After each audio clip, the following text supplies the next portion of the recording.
A'udzubillahi Bismillahirrahmanirrahim. Assalamualaikum warahmatullahi wabarakatuh. Saya Muhammad Fadlika Ridho. Di sini saya akan merangkum materi pesantren Ramadan, yaitu mengenai bab muamalah. Muamalah dapat diartikan urusan kemasyarakatan atau tukar-menukar barang. Sedangkan muamalah dalam ilmu ekonomi memiliki makna hukum yang berkaitan dengan harta, hak milik, perjanjian, jual beli, hutang piutang, sewa menyewa, pinjam meminjam dan sebagainya. Di sisi lain, muamalah juga dapat diartikan sebagai hukum yang mengatur keuangan. Tujuan adanya muamalah adalah agar tercapai kehidupan yang tentram, damai, dan bahagia serta sejahtera. Hal-hal yang dilarang dalam muamalah yaitu: 1. Tidak boleh menggunakan cara-cara yang batil. 2. Dilarang mempermainkan takaran, timbangan, dan lain sebagainya. 3. Dilarang riba. 4. Tidak boleh dengan cara yang berjudi. 5. Dilarang berbuat dolim. 6. Dilarang transaksi menggunakan barang haram. Macam-macam muamalah dibagi menjadi 3, antara lain yaitu: 1. Jual beli. 2. Sewa menyewa. 3. Utang piutang. Jual beli memiliki syarat-syarat, atau sebelum mengarah ke syarat-syarat, saya akan menjelaskan apa itu jual beli. Jual beli berdasarkan tujuan bahasa artinya yaitu memberikan sesuatu, mendapatkan sesuatu, atau tukar menukar sesuatu. Sedangkan secara istilah, jual beli adalah kegiatan tukar menukar suatu barang dengan barang yang lain, atau tukar menukar antara barang dengan uang dengan syarat dan rukun tertentu. Untuk syarat dan rukunnya antara lain yaitu antara penjual dan pembeli, uang dan barang, dan terakhir ijab qabul.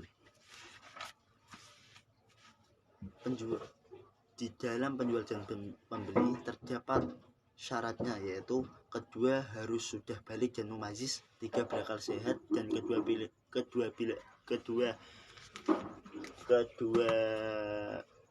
belah pihak sama-sama rela, tidak ada paksaan.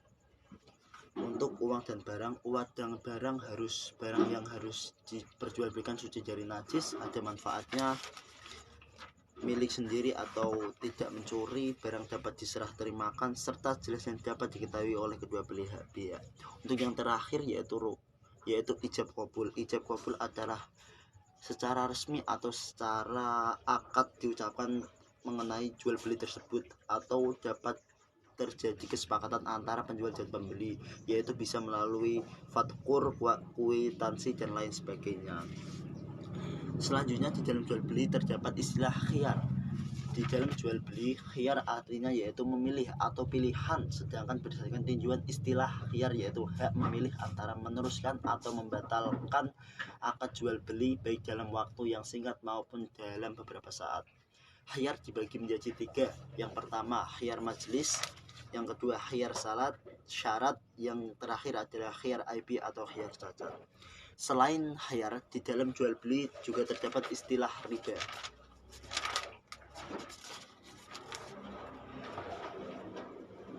Riba berdasarkan tinjuan bahasa, riba artinya berlebihan atau bertambah, sedangkan berdasarkan istilah, riba yaitu ketentuan mengembalikan berlebih atas sesuatu barang atau uang yang dipinjam dalam tenggang waktu tertentu yang ditetapkan oleh suatu pihak yang untung kepada pihak yang lain merasa keberatan dan rugi.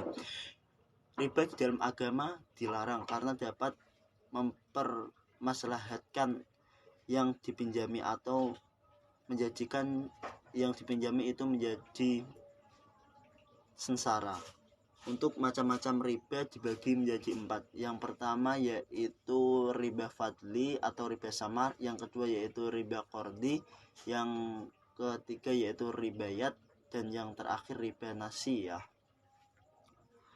Untuk itu, riba fadli atau samar yaitu riba yang disebabkan adanya tambahan dalam jual beli barang yang sejenis tapi timbangan atau takarannya atau ukurannya yang berbeda. Untuk riba qardi yaitu meminjamkan sesuatu dengan syarat atau keuntungan.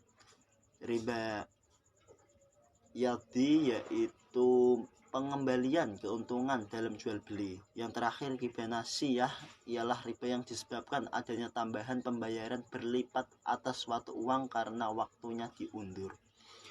Dan yang kedua dalam muamalah yaitu terdapat sewa menyewa atau ijarah. Sewa menyewa atau ijarah yaitu imbalan yang harus diterima seseorang atas jasa yang diberikan. Jasa di sini berupa tenaga, pikiran, tempat tinggal, dan hewan. Syarat dan rukun sewa menyewa: yang pertama balik, yang kedua kehendak sendiri, yang ketiga barang hak milik sendiri, dan keempat ditentukan barang serta keadaannya. 5. Manfaatnya jelas barang tersebut. 6. Disebutkan dengan jelas berapa lama memanfaatkan barang tersebut. 7. Harga sewa dan pembayaran ditentukan dengan jelas antara orang yang menyewa dan memberikan sewanya. 3. Utang piutang. Utang piutang adalah menyerahkan harta dan benda kepada seseorang dengan catatan akan dikembalikan pada waktu di kemudian hari. Tentu saja hal ini tidak boleh mengubah keadaan utang dan tidak boleh mengubah keadaan utang tersebut, dan tidak boleh diselipkan dengan keadaan riba atau yang mengandung riba. Rukun utang piutang yaitu ada 3. Yang pertama ada orang yang berpiutang dan ada yang berhutang. Yang kedua ada harta atau barang yang akan dihutangkan. Yang ketiga yaitu lafal kesepakatan atau ijab qabul utang piutang. Oke, itu adalah rangkuman dari materi pesantren Ramadan hari ini mengenai bab muamalah. Semoga bermanfaat. Mohon maaf jika ada salah kata serta kekurangan lainnya, dan sampai jumpa lagi billahi wa taufik wal hidayah. Wassalamualaikum warahmatullahi wabarakatuh.